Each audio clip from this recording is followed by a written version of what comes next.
En este video quiero hablar del misterio de uno de los 12 profetas menores del Antiguo Testamento. Me refiero a Jonás. ¿Qué fue realmente lo que se tragó a Jonás? ¿Qué quiere decir la Biblia cuando menciona un gran pez? Y también vamos a tratar de interpretar qué quiere decir Jesús cuando se refiere a que una de las señales del fin de los tiempos es la señal del profeta Jonás. Vamos a repasar, a recordar un poco la historia de Jonás, que estuvo durante 3 días y 3 noches confinado en el interior de un monstruo subacuático, que se entiende, ¿no? Y tradicionalmente se dice que es una ballena. Y esto pues por el deseo de Yahvé. Según se deduce en el libro de Jonás, aproximadamente bajo el reinado de Adad-Nirari III, Yahvé ordena a su profeta que acuda a Nínive, capital de Asiria, a predicar su palabra porque el clamor de sus maldades ha subido hasta su presencia. Misión que no resultaría nada grata para Jonás, quien decide irse para otro lado, ¿no? En vez de irse a Nínive, se va para Tarsis.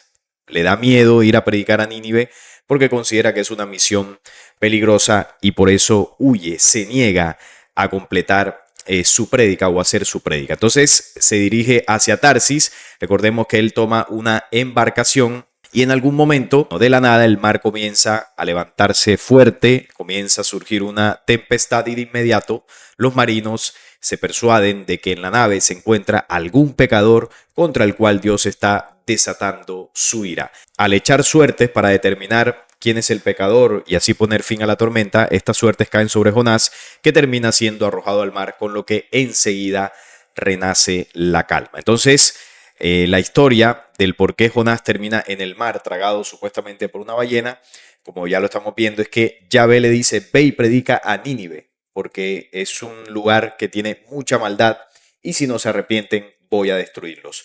Jonás le dio miedo ir a Nínive, entonces decide huir y se va hacia Tarsis, al lado contrario de donde quedaba Nínive. Se monta en un barco y en medio del mar se desata una tormenta impresionante. Al final descubren que la tormenta había sido por él, por culpa de él, y lo arrojan al mar. Y es en ese momento donde llega el gran pez, como dice la Biblia, y se lo traga y dura ahí 3 días y 3 noches.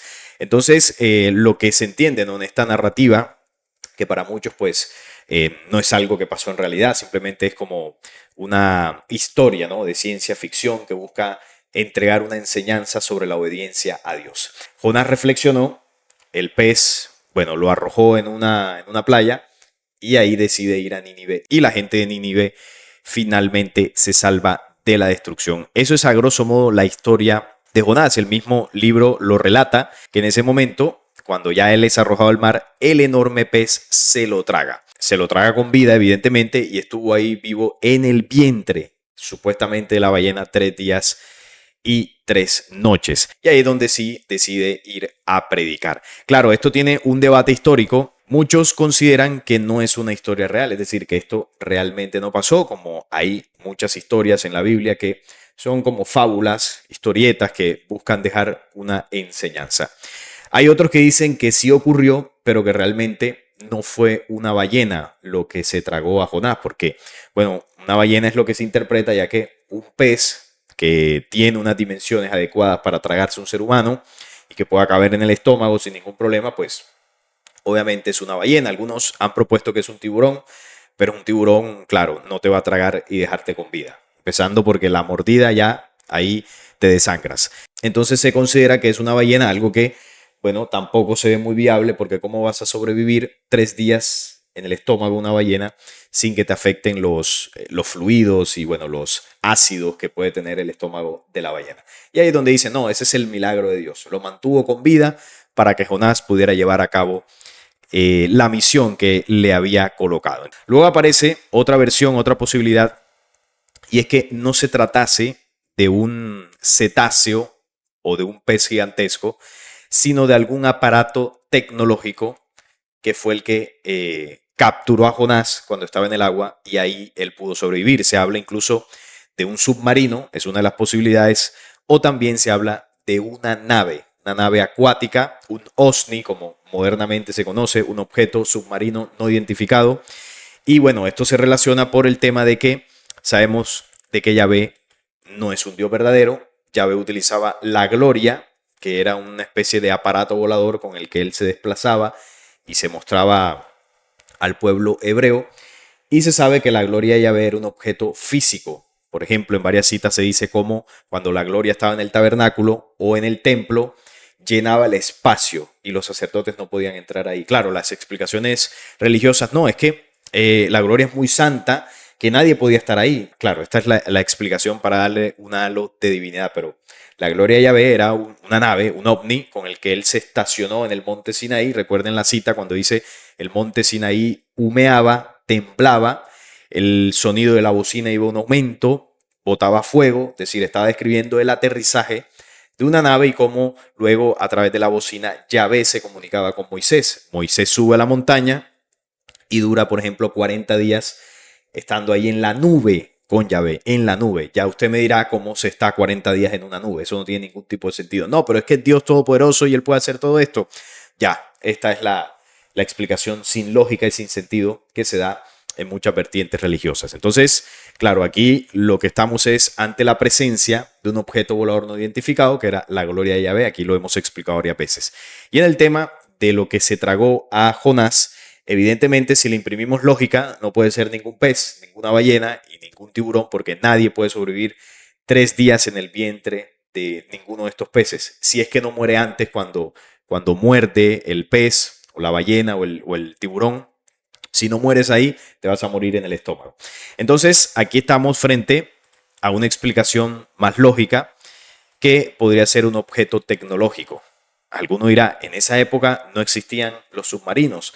Claro, no existían los submarinos hechos por la tecnología humana, pero en esas épocas sabemos que lo que se llamaban los dioses de la antigüedad sí tenían tecnología que surcaban los cielos y también surcaban las profundidades de los mares. Entonces es posible que Jonás haya vivido un contacto, una abducción, podríamos llamarlo de esa forma, por parte de una de estas naves de razas extraterrenas. Y bueno, habría que determinar qué tipología fue la que contactó a Jonás, porque claro, en el Antiguo Testamento sabemos que se dice Yahvé por todos lados y se cree que todos los contactos, todas las enseñanzas pertenecen al Dios hebreo y no es así. En el Antiguo Testamento hay una mezcla entre contactos de los Elohim negativos, sobre todo en el Pentateuco y los libros históricos hebreos, pero cuando se habla de los profetas mayores y profetas menores, ahí también se ve el contacto de la luz. Entonces, ¿el contacto de Jonás fue positivo o fue negativo? Eso lo vamos a determinar cuando estemos viendo las conclusiones. Entonces, esta es la otra hipótesis de que Jonás haya sido tragado por una nave. Unas historias que, bueno, se repiten también en otras culturas, como las historias de Gilgamesh, de Perseo, de Orión y hasta Oannes. También historias de la India donde se dice que los dioses tenían, bueno, algunos objetos o se desplazaban en peces gigantescos por el mar, haciendo referencia a estas naves. Entonces, ahí está la última posibilidad de que en realidad haya sido un submarino al servicio de Yahvé. Eso es lo que se cree, que era 100% al servicio de Yahvé, por lo que decía ahorita, en el Antiguo Testamento, pues siempre se utiliza ese nombre para mencionar el contacto o el llamado de Dios, pero no siempre fue Yahvé el que contactó. Y a partir de ahí, pues, comenzó su prédica para que las personas de Nínive se salvaran. Al final no llegó la destrucción, la gente de Nínive se arrepintió y bueno, al final Jonás cumplió su misión. Siempre está la hipótesis de que pudo haber sido un submarino el pez que se tragó a Jonás. Y es que el submarino es una nave actual que todos conocemos, que tenemos para, bueno, como para tener una referencia de lo que pudo haber sido, pero quizás no fue un submarino, quizás fue una nave nodriza, alguna nave anfibia de alta tecnología de alguna raza extraterrena, que fue la que tomó a Jonás y duró 3 días allí, no sobreviviendo en un estómago, sino más bien preparándose o recibiendo instrucciones de lo que él debía hacer una vez saliera de la nave que lo capturó. Así que lo más seguro es que en esos 3 días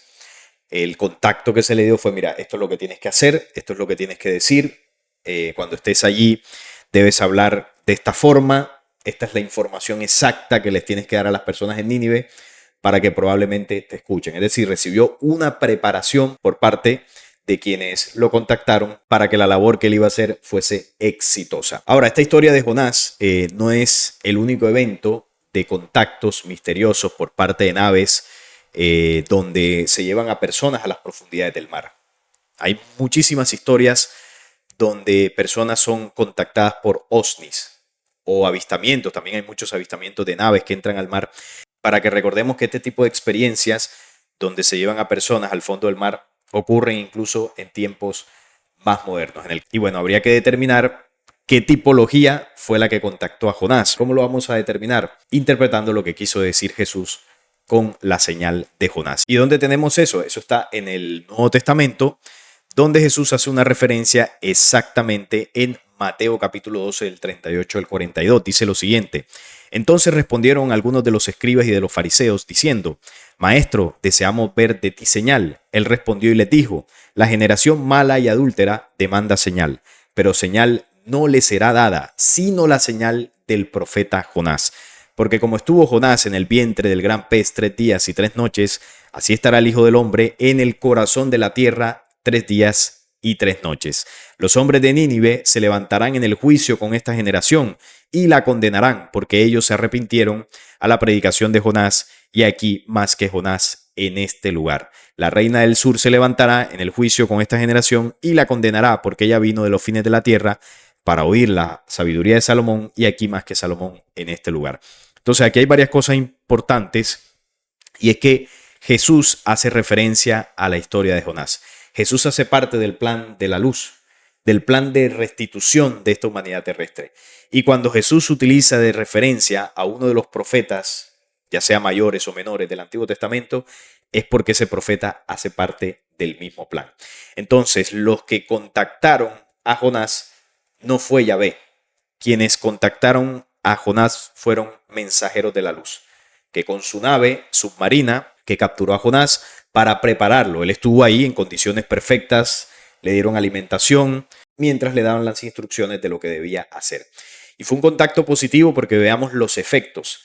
Él fue a predicar a un lugar que, bueno, estaba bastante influenciado por malas prácticas, prácticas oscuras, y con el mensaje que Jonás les entregó, la gran mayoría se arrepintió, reflexionaron. Es decir, el efecto fue positivo. Si hubiese sido por parte de las fuerzas de Yahvé, ninguna prédica, ninguna reflexión. Va bombardeando y va destruyendo a todas esas personas, como así lo demostró con otras poblaciones que el pueblo hebreo atacó. Así que en este caso el contacto dejó un efecto totalmente positivo. Entonces, cuando Jesús habla de la señal del profeta Jonás, que lo compara con el Hijo del Hombre, es decir, el hombre de la tierra que se transforma, que pasa 3 días y 3 noches en el corazón del planeta Tierra, está hablando del tiempo de ascenso, los tiempos en el que el ser humano va a estar en ese proceso de transformación. Aquí es una referencia a los 3 días de creación o los 3 pasos gestores de ascenso espiritual del ser humano. Estamos pasando de un segundo día a un tercer día. Esos son los 3 días en el símbolo que estuvo Jonás en el vientre del gran pez, entre comillas, o en este caso, como dice Jesús, los 3 días que pasará el hombre en el corazón de la tierra. 3 días de transformaciones en el proceso de avance y ascenso espiritual en el planeta Tierra. Miles de millones de años de aprendizaje. Entonces, con esos miles de millones de años de aprendizaje, son el entrenamiento necesario para que el espíritu humano avance. Y cuando Jesús dice que esa es la señal que se le dará a la generación mala y adúltera, y esta señal es que cuando el ser humano de la tierra comience el despertar, esa será la señal definitiva de lo que las profecías llaman el fin del tiempo, cuando el humano de la tierra esté despertando. Esa es la señal. Es una señal muy diferente a lo que en el mundo religioso o esotérico se espera, ¿no? Esperan ver un caballo cabalgando por los cielos, o nuestro Señor Jesucristo bajando en las nubes, o bueno, ya saben ustedes cómo son estas señales apocalípticas, fantasiosas que mucha gente espera. Esa no será la señal. La señal verdadera es la transformación del ser humano. Esa es la señal del profeta Jonás, porque Jonás mismo se transformó. Pasó de ser un miedoso a convertirse en un hombre mucho más decidido, y además la gente de Nínive, luego de el mensaje de Jonás, también se transformó. La señal es la transformación, y eso es lo que realmente enseña la historia de Jonás. Pasar del hombre viejo, plagado de vicios, miedoso, amedrentado, al hombre nuevo, valiente, decidido y, bueno, con un proceso de limpieza y purificación mucho mayor. Por eso Jesús hizo referencia a Jonás. Entonces, los dos misterios, no fue un pez, no fue una ballena, fue una nave, un OSNI, una nave nodriza, una nave de estas anfibia, donde Jonás fue preparado durante un tiempo para poder llevar un mensaje. Y la señal de Jonás significa la transformación de la humanidad. Esa es la señal del final de los tiempos. Y esa es la enseñanza que quiso dejar Jesús cuando se refirió a Jonás. Ese es el misterio y esa es la historia, al menos lo que yo puedo compartir con ustedes, lo que yo interpreto de toda esta historia de Jonás. Ustedes me pueden colocar en comentarios qué opinan de todo esto o si lo ven de otra forma. Por esta ocasión no es más. Si les gustó, les agradezco un like, la suscripción al canal y compartirlo para que llegue a más personas. Hasta la próxima.